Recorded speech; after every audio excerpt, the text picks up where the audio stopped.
امریکی بندرگاہ مسیسپی سے 1829 کو ایک جہاز افریقی ملک لائبیریا کے لیے روانہ ہوتا ہے، جس میں 40 سال کی غلامی کاٹنے والا افریقی شہزادہ اپنی بیوی کے ساتھ سوار ہے، مگر اس کے 4 بیٹے اپنی بیویوں اور 8 بچوں کے ساتھ بندرگاہ پر کھڑے اس امید کے ساتھ الوداع کہہ رہے ہیں کہ وہ اپنے اس سفر کے ذریعے اتنی رقم اکٹھی کر پائیں گے جس سے ان 16 افراد کی رہائی خریدی جا سکے۔ اس شہزادے کو غلامی میں جکڑے جانے کی کہانی شروع ہوتی ہے 18ویں صدی سے۔ 18ویں صدی کا افریقہ اس وقت بھی سرسبز اور خوبصورت، لیکن امریکہ اور یورپی ممالک کے ان تاجروں کی ایک جنت جہاں سے افریقی غلاموں کو خرید کر دنیا بھر میں فروخت کیا جاتا۔ ان لاکھوں غلاموں میں ایک ایسا غلام بھی شامل تھا جس کی حیثیت ایک ہی دن میں ولی عہد سے غلام بننے میں تبدیل ہو گئی۔ اس شہزادے کا تعلق اسلامی ریاست فوتا جالون سے تھا۔ فوتا جالون کی اس مملکت کو ایک جہاد کے ذریعے 1727 میں قائم کیا گیا، جس کا دارالخلافہ ٹمبو رکھا گیا۔ یہ ریاست موجودہ افریقی ملک گنی کا حصہ ہے۔ 1751 میں فوتا جالون کا حکمران ابراہیم سوری مقرر ہوا۔ اس کے گھر پیدا ہونے والے بیٹے کا نام عبد الرحمن ابراہیم ابن سوری رکھا گیا۔ اس شہزادے کی تعلیم و تربیت اس وقت کے علاقے ٹمبکٹو میں ہوئی۔ تعلیم پوری ہونے پر اس کو ایک فوجی دستے کی سربراہی دی گئی۔ ایک روز اپنے چند سپاہیوں کے ساتھ سرحد سے دارالخلافہ جاتے ہوئے راستے میں مخالفین نے حملہ کیا، جس میں چند افراد مارے گئے اور باقیوں کو قیدی بنا لیا گیا، جس میں شہزادہ عبد الرحمن بھی شامل تھا۔ دشمنوں نے ان قیدیوں کو ایک یورپی جہاز کے مالک کو فروخت کیا۔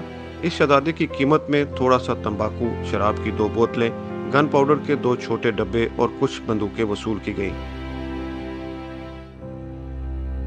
غلاموں سے بھرا یہ جہاز 1788 کو آخرکار امریکی بندرگاہ مسیسپی پر لنگر انداز ہوا، جہاں پر افریقی شہزادے کو تھامس فوسٹر نے $950 میں خریدا۔ اگلے 40 سال افریقی شہزادہ اسی امریکی کی غلامی میں رہا۔ اپنے تعلیمی بیک گراؤنڈ اور انتظامی صلاحیتوں کی وجہ سے عبد الرحمن تھامس فوسٹر کے زمینوں کا منتظم اور غلاموں کا قابل اعتماد ساتھی بن گیا۔ وہیں پر عبد الرحمن نے ایک عیسائی عورت ایزابیلا سے شادی کی۔ ان کے 4 بیٹے ہوئے جنہیں فوسٹر کے خاندان میں بطور غلام بانٹ دیا گیا۔ عبد الرحمن وہ واحد غلام تھا جس کو اس کے مالک نے مسیسپی کے بازار جا کر سبزیاں فروخت کرنے کی اجازت دے دی۔ 1807 کو ایک روز مارکیٹ میں سبزیاں فروخت کرتے ہوئے اچانک عبد الرحمن ابن سوری کی ملاقات ڈاکٹر جان کوئٹس سے ہوئی تو ان دونوں نے ایک دوسرے کو پہچان لیا۔ ڈاکٹر جان کوئٹس کو اس کے خاندان کا وہ احسان یاد آ گیا جب اس کے ساتھی اس کو زخمی حالت میں فوتا جالون کے علاقے میں چھوڑ گئے، لیکن عبد الرحمن سوری کے اہل خانہ نے اس کی دیکھ بھال کی۔ ڈاکٹر جان نے غلام افریقی شہزادے کی رہائی کے بدلے تھامس فوسٹر کو $1000 کی پیشکش کی، لیکن فوسٹر نے اپنے قیمتی اور باصلاحیت غلام کو بیچنے سے انکار کر دیا۔ ڈاکٹر جان عبد الرحمن کی رہائی کی کوشش کرتا رہا، لیکن کامیابی نہ ملی۔ اس کی وفات کے بعد اس کے بیٹے نے بھی یہ کوششیں جاری رکھیں۔ 1826 میں مقامی صحافی اینڈریو ماسچاک کے ذریعے عبد الرحمن نے اپنی فیملی کو خط لکھا۔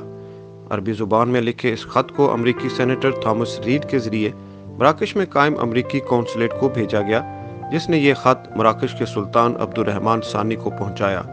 مراکش کے سلطان نے امریکی وزیر خارجہ ہینسی کلے اور امریکی صدر جان کوئنسی ایڈمز کو افریقی شہزادے کی رہائی کے بدلے کئی امریکی باشندوں کو جیل سے رہا کرنے کی پیشکش کی۔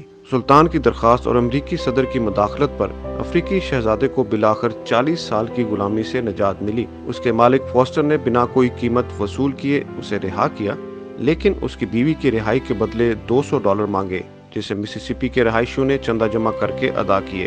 رہائی کے بعد افریقی شہزادہ 15 مئی 1828 کو امریکی صدر سے ملا، جہاں اس نے اپنے بیٹوں اور ان کے بچوں سے ملنے کی درخواست کی، جسے منظور کر لیا گیا۔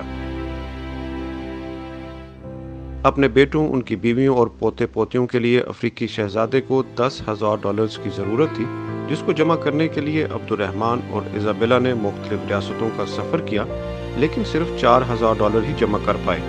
باقی کی رقم جمع کرنے کے لیے عبد الرحمن اور ایزابیلا نے اپنے ملک فوتا جالون جانے کا فیصلہ کیا۔ مئی 1829 کو وہ دونوں لائبیریا جانے والے جہاز پر سوار ہوئے، لیکن قسمت میں کچھ اور ہی لکھا تھا۔ جب یہ جہاز لائبیریا پہنچا تو وہاں پیلے بخار کی وبا پھیلی ہوئی تھی، جس کا شکار اس جہاز کے مسافر بھی ہوئے، جن میں عبد الرحمن بھی شامل تھا۔ غلامی سے نجات پانے والا افریقی شہزادہ پیلے بخار سے شکست کھا گیا۔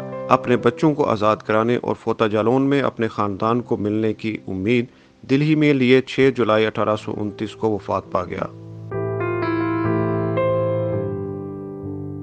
فوطہ جالون اس وقت کئی حصوں میں تقسیم ہو چکا تھا۔ عبد الرحمن کا والد ابراہیم سوری 1791 میں فوت ہوا تو ولی عہد نہ ہونے کے باعث یہ ریاست کئی حصوں میں بٹ گئی۔ اس لیے عبد الرحمن کا بچا کھچا خاندان ایزابیلا کی کوئی مدد نہ کر سکا۔ بچ جانے والی رقم سے ایزابیلا صرف 2 بیٹوں اور ان کے خاندان کو ہی رہائی دلا سکی، جبکہ باقی 2 بیٹے اور ان کے خاندان غلامی کی زنجیروں میں جکڑے رہ گئے۔